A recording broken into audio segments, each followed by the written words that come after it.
I never asked to be the firstborn, but that's just the way things happened. My mother used to tell me that I was her Christmas present. Sometimes I wished I was an only child, but at least I never felt alone. My great-grandmother's house was like our sanctuary. It was the only place I've ever felt comfortable, and the only address that's ever been a home to me. Education was more important than food in my mother's opinion. A's were mandated, not an option, and not rewarded. Excellence was expected.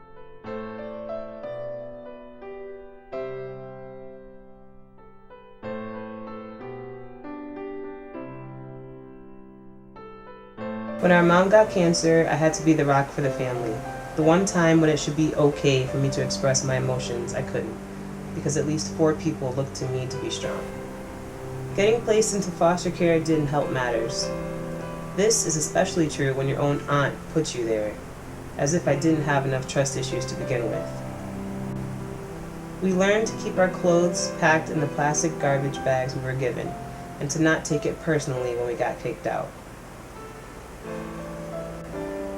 When she died, a part of me died with her, and I was the one who had to tell my siblings that she was gone. But instead of being sad, I was angry. Angry for being the oldest, for having so much responsibility. She promised that she'd never leave me. Coping with the loss of my mom made me really appreciate having siblings, but that gratitude was short-lived when we got split up. Birthdays didn't mean as much. I only got to see my brothers, Junior and Chris, maybe twice a month, if that, and I would drop them off and wave to them at the door. I wasn't sure if they were mine or my mother's tears on my cheeks. I remember coming home for Christmas break and not having a bed to sleep in. In foster care. Wasn't my bed already paid for? But through all of this, we grew up. I grew up. Went to college. I applied to at least 12 universities and was accepted to each one. I chose to stay in Rochester because, well, I felt that was my only choice. Pretty soon, Danielle went to college too. 2 foster kids from the same family going to college? In August 2005, my great-grandmother died, and I became the head of the family. Because I feared losing people that I loved, I pushed everyone away from me until no one would tolerate getting close to me at all. All this did was prove my point. No one cared about me, and nobody loved me. Slowly, I realized that I could see both my mother and my great-grandmother in the smiles of my siblings.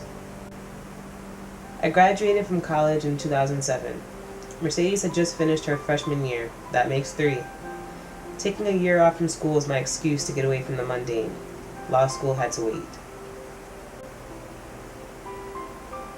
Out of all the careers available, I earned a job in foster care. With that, the memories and feelings I'd spent years trying to suppress came back to life. I never knew how bad we had it until I saw the good things that some of my clients tossed away with ease. I also never realized how sad it was that our case wasn't a unique one. Other families have been torn apart and abused too. Now, Junior has recently been accepted to great universities too, and the count is up to 4. This story is not for you to show pity, or for me to lay blame. This is to enlighten those who have no idea. This is to celebrate life. I dedicate this to my family, Crew 5, the loves of my life, and the rocks I've always leaned on.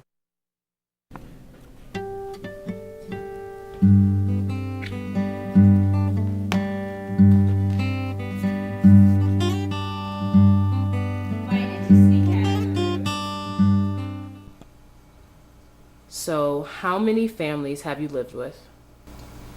I have lived with one family consisting of my biological parents and 2 biological sisters. And I lived in 2 houses, one house for the majority of my life. And how has that affected the stability in your life? Well, I feel like once my oldest sister had her 2 children and she started to live with us with her 2 children after I would be more independent if I didn't grow up with two parents who were supporting me, and I've had a lot of financial support, so I'm not completely on my own. How many homes have you lived in? 3. And how many years in between did you move from house to house? I lived in my first house until I was 9. Second house until I was 11ish, and then I'm still in the third house. And how many families have you lived with? Just one. I live with my mom and my dad, and I have 3 sisters. And how important has your family and the different houses that you've lived in been to who you are as a person? I think that my family is very important to who I am as a person. I think that the environment that I've grown up in has made me who I am, and obviously both my parents and my sisters have helped with that. I've lived with one family. And how many houses have you lived with? 2. 2 houses. And who did your family consist of? My mom, my dad, my great-grandmother, and all my brothers and sisters, and there are 8 of them. Wow. How do you think the different homes that you've lived in and the family that you've had your entire life has shaped who you are? If anything, it made me want to branch out on my own, to have my own space. Maybe because I came from a big family, I kind of, it motivated me to be more self-efficient. After college, I want to branch out and become more independent. It's like now that I'm in college, I'm really going the extra mile to make sure after I graduate I'm secure so that I don't have to go back home. It's not like my living arrangement is bad, but I just want my own space. And it made me more determined for my own future.